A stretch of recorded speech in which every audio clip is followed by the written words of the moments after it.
Nos acompañan en la mesa el señor Javier Torres, Wilfredo Ardito y Ludwig Huber, a quienes les ofrecemos fuertes aplausos. Bueno, buenas tardes. En primer lugar, agradecer por estar acá en la presentación de la última publicación, de la más reciente publicación del IEP, del Instituto de Estudios Peruanos, en este caso en coedición con la Universidad Privada Antonio Guillermo Orrelo de Cajamarca, el libro de John Gittliz, Administrando la Justicia al Margen del Estado, las Rondas Campesinas de Cajamarca. John es profesor de Ciencias Políticas en Purchase College en Nueva York, ¿cierto? Yes. Yeah. Y tiene una larga tradición acá en el Perú. Me dice que primera vez vino en el año 67 como estudiante del Fulbright y desde los años 70 está ya vinculado con Cajamarca, donde en los años fines de los 70 más o menos se encuentra con un fenómeno que nunca lo va a dejar, que es la ronda campesina. ¿No? Muchos de ustedes saben que la ronda surge a fines de los 70, mediados de los 70 en Chota, en Cajamarca, un fenómeno en su época nueva que después se va extendiendo a todo el país para administrar una determinada forma de justicia al margen del Estado, como dice el título del libro. Y John los ha acompañado desde el comienzo hasta ahora, nunca los ha dejado. O sea, yo he trabajado en los años 80 con rondas en Piura, y cuando buscaba literatura, el primer artículo que encontré fue precisamente un artículo de John con Telmo Rojas, publicado en 85. ¿Ya? Fue el primer trabajo académico, si se quiere, que trata el tema de las rondas campesinas. No sé si alguien tiene autoridad de hablar sobre rondas campesinas, es John Gittliz. Contamos con la presencia de Javier Torres, antropólogo de la Pontificia Universidad Católica del Perú y actualmente director de noticias del SER, de Servicios Educativos Rurales, del cual ha sido en su momento también director general. El SER es una ONG que tiene una oficina en Cajamarca, y esa oficina tiene todavía, no sé, programas relacionados con la administración de justicia. Esa oficina, o el SER, la ONG, ha trabajado mucho con rondas campesinas. Entonces, Javier también es todo un experto en rondas campesinas. Me dice no tanto en justicia, parece en rondas. Y finalmente contamos con la presencia de Wilfredo Ardito, que muchos de ustedes conocen. También Wilfredo es abogado, profesor de la Universidad Católica del Perú, experto en derechos humanos y en pluralismo jurídico, y también muchos de ustedes lo habrán conocido como uno de los defensores de los derechos y uno de los activistas en contra de cualquier tipo de discriminación y de racismo. Empezamos con Javier, los comentarios de Javier Torres, después con Wilfredo y finalmente los comentarios del autor, de John Gittliz. Agradecer la invitación al Instituto de Estudios Peruanos, y me voy a tomar una licencia. En 30 segundos nomás quiero expresar que me parece lamentable que la feria le haya hecho un reconocimiento a Marta Meyer Miró Quesada. Dicho esto, agradezco al IEP por la invitación, y como señaló Ludwig, también el primer texto que yo leí sobre las rondas campesinas fue este texto de John y de Telmo Rojas. Y además tengo una anécdota, porque yo conocí a John Gittliz y a Telmo Rojas en Bambamarca, y compartimos, ambos estábamos por diferentes razones en la zona y terminamos compartiendo el alojamiento, la asistencia se llamaba, de las hermanas que también acompañaron ahí en Bambamarca el trabajo de las rondas campesinas.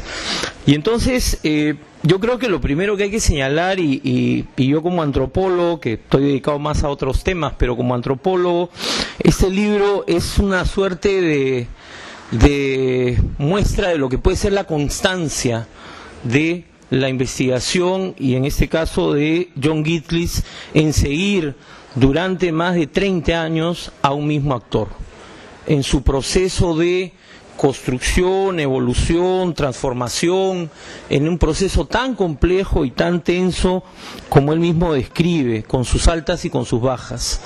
Las rondas campesinas de Cajamarca son una realidad que John ha tenido el privilegio, algunos llegamos un poco después también a la zona, como decía, pero que ha tenido el privilegio de ver, y de ver cómo de una idea de alguien como Réulo Blitas, que es un personaje de esta historia y que creo que siempre hay que recordar, porque además es una persona con una enorme calidad, este dirigente, teniente gobernador, que a partir de la experiencia que él tenía en Tumán, dice, bueno, hagamos, en la hacienda Tumán, hagamos una ronda, ¿no? Y entonces me parece que esto es lo primero que quería decir, ¿no? Y este trabajo de campo intenso, con varios retornos a la zona y con un excelente trabajo además de revisión de los archivos, ¿no? No solo los archivos escritos, sino también aquellos que están en la memoria de los ronderos. Ahora, como bien dijo Ludwig, yo no soy un experto en justicia rondera, conozco a la ronda y además me parece interesantísima como proceso político y algo de eso voy a hablar sobre la historia de la ronda.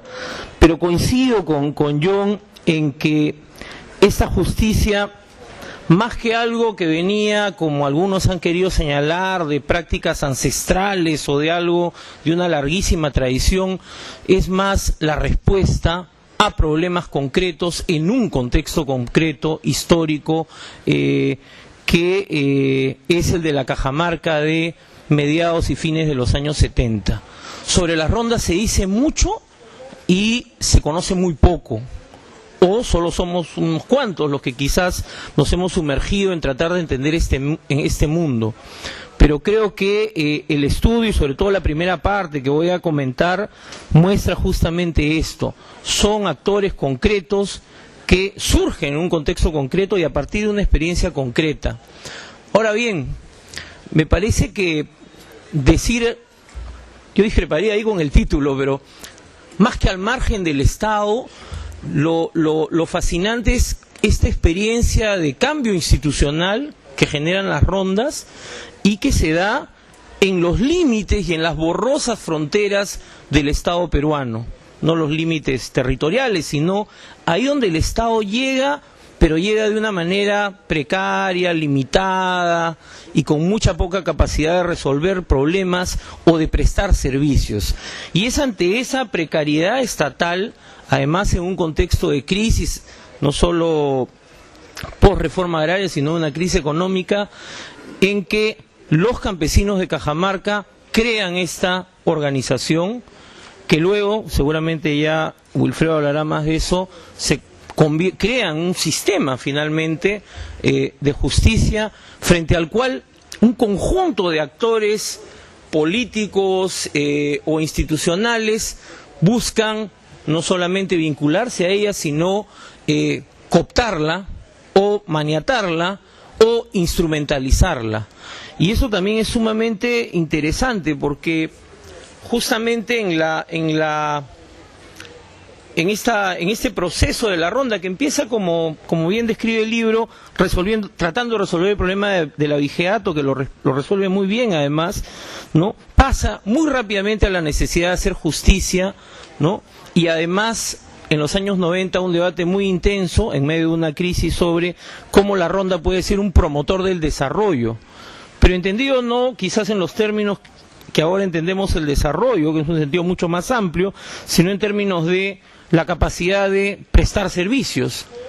Y se ve ahí, por ejemplo, la tensión con los partidos políticos, no solo de la izquierda, sino también con el APRA, y en esta idea, por algunos momentos, o esta suerte de sueño de los ronderos, en el caso de Bambamarca, de llegar un día al poder local no entendido como ellos, administrando justicia, sino al gobierno de la localidad. Y eso es un tema que daría para otro trabajo, porque podría desarrollarse mucho más. Pero además no solo con los partidos, sino también con el Estado, que es el otro gran actor de este proceso, porque es un Estado que primero no entiende, primero avala, mejor dicho, ¿no? Y ahí se habla del subprefecto aprista en los orígenes, ahí en Chota, pero luego lo que busca es poner orden a este nuevo orden que los ronderos han establecido. Y entonces empieza una tensión que a mí me parece fascinante, toda esa parte de los primeros capítulos del libro, donde se ven estas tensiones con el Estado, que además luego se retoman en la tercera parte, donde uno ve cómo el Estado no logra encontrar una respuesta, a pesar de que da leyes, reconoce derechos, incluso en la Constitución se reconoce el derecho consuetudinario, pero una suerte de fenómeno que el Estado no logra asir, no logra terminar de colocar, como una pieza que no entra en la dinámica del Estado peruano. Y además también, y yo vengo de una ONG, como ha dicho Ludwig, que nació casi a la par que las rondas, y uno de nuestros primeros lugares de trabajo fue Bambamarca, ¿no? Y entonces las ONGs fueron también un actor muy importante, las vinculadas a la pastoral social de Monseñor Dahmer, que es otro actor presente en el libro, pero además otras instituciones que más bien entran en una lógica, varias de ellas, ¿no? Creo que el SER se logró librar de esa lógica, en una lógica instrumental, donde la organización que estaba creando todo este nuevo orden termina convirtiéndose en una suerte de brazo de la ONG para cumplir con sus proyectos. Y hay que decirlo así, porque además así está dicho con toda claridad en el libro, ¿no? Y esta tensa relación, justamente en el debate de ONGs que en los años 90 tenían que virar hacia esta lógica desarrollista tan fuerte que viene pues inspirada por el Banco Mundial y otros actores, ¿no?